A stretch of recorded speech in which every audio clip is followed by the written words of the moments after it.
deuxième réunion globalement après l'hivernage 2024. Puisqu'en décembre dernier, on avait déjà tenu une réunion d'évaluation, mais également de projection. Et à la suite de cette réunion d'évaluation et de projection, les directeurs de la prévention des inondations et le directeur de l'ONAS avaient également fait des tournées dans le pays pour regarder l'état de mise en œuvre des décisions, l'état d'avancement des travaux également et de pouvoir s'assurer que les choses soient prises en charge de la façon la plus adéquate. Et aujourd'hui, avec cette réunion qui est une première en matière de mobilisation des acteurs, il s'agit pour nous de l'entrée en matière. On démarre le processus menant à l'hivernage 2025 avec une approche différente en nous basant sur les orientations très claires données par M. le Président de la République. Et vous vous souvenez qu'il y a 2 semaines, en Conseil des ministres, il avait donné des instructions pour démarrer et accélérer les travaux pré-hivernage, de curage, de nettoyage et de focardage des bassins, d'ouverture des voies d'eau, mais surtout, et c'est le plus important, de mobilisation des acteurs communautaires, de la société civile, du secteur privé et des collectivités locales et autres pour venir en appui à l'État afin de gérer cet hivernage différemment. Nous nous y sommes pris très tôt. Nous avons mobilisé l'ensemble des parties prenantes. Cette réunion est une première en termes de nombre de participants. Rien que déjà les gouverneurs sont venus des 14 régions, comme ça se fait habituellement. Toutes les structures opérationnelles de l'État sont présentes et nous avons également une participation inédite des députés qui sont venus. Au moins une trentaine de députés ont pris part à cette réunion du comité national, mais également les maires qui sont venus de toutes les grandes villes du Sénégal qui connaissent des phénomènes liés aux inondations. Autre particularité, c'est la grande participation des acteurs communautaires, les associations citoyennes qui luttent contre les inondations. Je vois même la présence des acteurs de la communication des médias qui nous aident dans les inondations. En somme, cette réunion est l'entrée en matière qui permet de mobiliser, d'organiser et de tracer le chemin pour avoir une meilleure gestion de l'hivernage à venir. Donc le temps était important, mais la méthodologie et la démarche, c'était également important de prendre en compte. Et par rapport au point critique, est-ce qu'il y a des mesures spécifiques?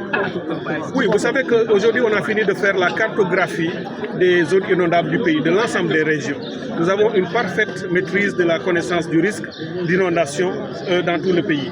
Nous savons également partout ce qu'il faudra faire en matière d'ouvrage, ce qu'il faudra faire en matière d'action et de coordination. Les structures des différents ministères qui sont impliqués dans les inondations et notamment toutes les structures opérationnelles membres du comité de gestion sont déjà à pied d'œuvre.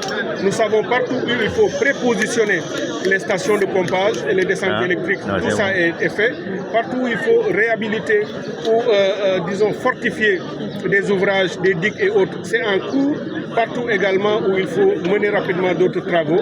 Et on s'est donné un délai ultime au 15 juillet, délai de rigueur. Tous les travaux destinés à l'hivernage 2025 devraient être terminés.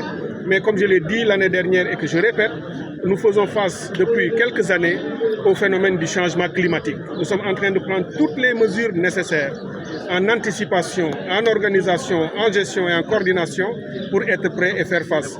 Mais l'ANACIM vient de le dire, nous attendons également les prévisions d'Agrimet.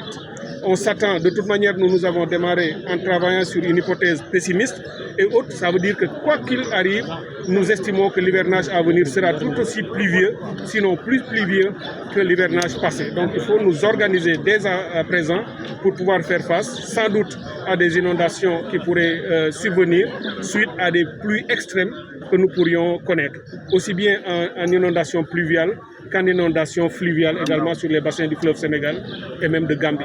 Donc c'est un moment important pour nous, mais comme je l'ai dit, c'est une entrée en matière, puisque après la réunion du comité national de gestion des inondations, j'aurai des réunions spécifiques avec chacune des parties prenantes.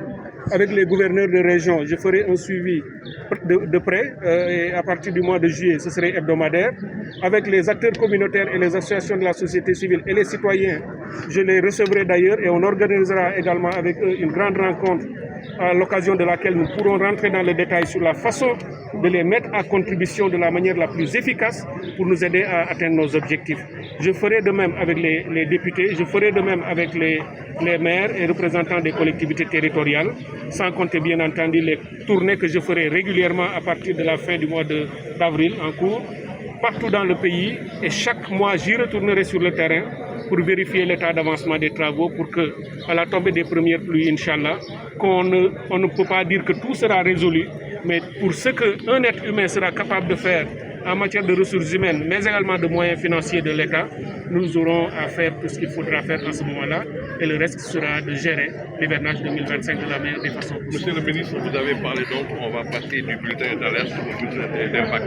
En quoi consiste donc cette innovation pour cette année? Alors c'est une innovation majeure parce que nous voulons fonder aussi notre démarche sur la connaissance, sur la production de savoir, sur des données scientifiques. Vous savez qu'on a présenté la cartographie de toutes les zones inondables. Aujourd'hui, on a une connaissance de très près sur partout dans le pays où on a ce genre de risque. D'ailleurs, ces outils ont été partagés avec d'autres de mes collègues ministres, notamment le ministre de l'Urbanisme, pour savoir où est-ce que des gens peuvent faire des lotissements sans être soumis ou faire face demain ou plus tard à des risques d'inondation pour pouvoir organiser ces politiques publiques en matière d'urbanisme. Mais l'autre élément également majeur d'innovation, c'est que jusqu'ici, jusqu'à l'année dernière en tout cas, nous n'avions que des bulletins d'alerte, que la météo sortait pour dire il y a un risque de pluie à tel jour et on attend des pluies dans telle et telle zone. Aujourd'hui, on a une précision un peu plus forte. C'est-à-dire que non seulement on va prévoir l'arrivée de pluie, mais on peut spécifier la zone dans laquelle la pluie va arriver, même les axes routiers qui seront les plus impactés, et même simuler la quantité de pluie qui pourrait tomber. Quel va être l'intérêt de cet outil?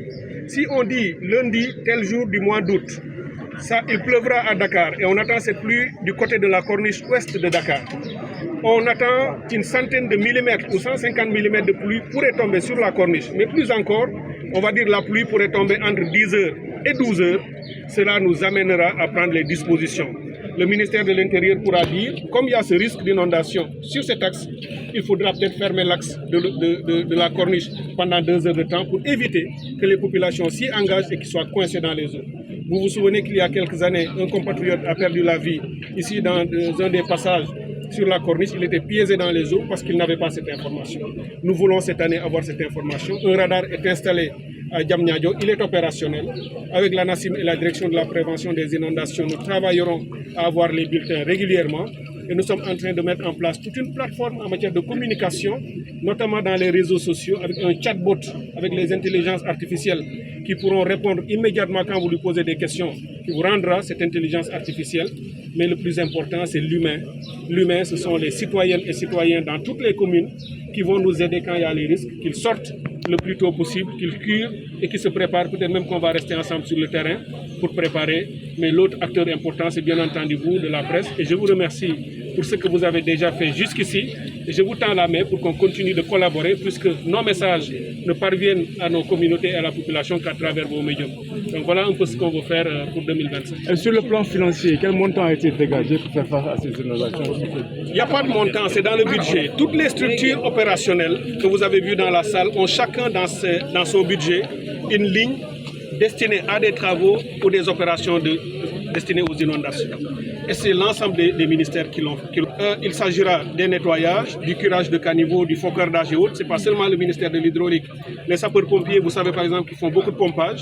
Ils ont dans leur ligne budgétaire des dispositifs qui le font. Il y a la matrice d'action prioritaire qui cumule l'ensemble des activités prévues, qui est également financée. Et y compris les ministères des infrastructures ajoutent sur certaines digues à réhabiliter. Donc c'est des ressources, en tout cas, c'est jamais suffisant pour ce que nous voulons faire, mais on en a prévu assez pour cette année, dans la mesure du possible, parce qu'il n'y a pas que ça que l'État doit financer. L'État finance ça et finance autre chose. Et pour les ressources dont on a besoin, on a reçu le soutien très fort du président de la République et de monsieur le Premier ministre pour que le budget nécessaire pour gérer l'hivernage soit disponible. Et on y travaille. Maintenant, le plus important, c'est l'efficience. Vous pouvez avoir énormément